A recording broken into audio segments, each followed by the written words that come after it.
Alexander Litvinenko was a former KGB agent whose death from radiation poisoning in London 6 years ago remains surrounded by more questions than answers. New claims have now been made that he was working for MI6 when he was poisoned and that British government documents imply Russia was involved. His widow Marina, in the black coat, is desperate for answers to how and why her husband died. Today, a pre-inquest review heard the new claims. I will not comment anything about some question what was already raised, but I would like to say I appreciate what already was done today, and I'm looking forward to any decision what will be taken by coroner. In November 2006, Alexander Litvinenko fell ill after meeting with two Russian men in a London hotel. One was a former KGB officer.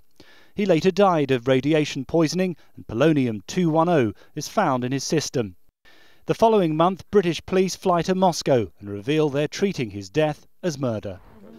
Former KGB bodyguard Andrei Lugovoy on the left and Dmitry Koftin have been identified as the prime suspects. Both men deny any involvement.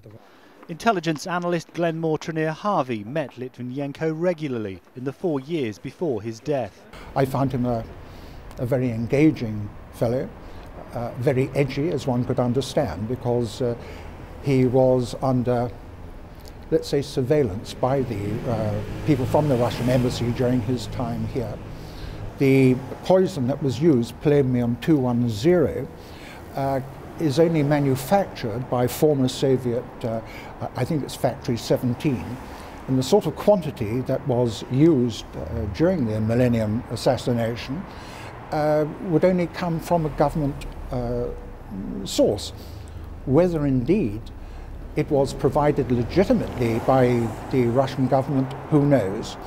The hearing was told Litvinenko was thought to have worked for MI6 for several years and was working with the Spanish Secret Service investigating the Russian mafia shortly before his death.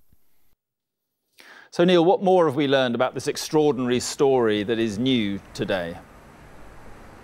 Well, Mark, up until now, it's been individuals who have been accused of killing Alexander Litvinenko. What has changed today is the claim that the British government has evidence pointing towards a Russian state involvement in what happened in November 2006. Now, there has been no official reaction or comment from Moscow today on any of this, but in the past, Moscow has always maintained it had no involvement in the death of Alexander Litvinenko.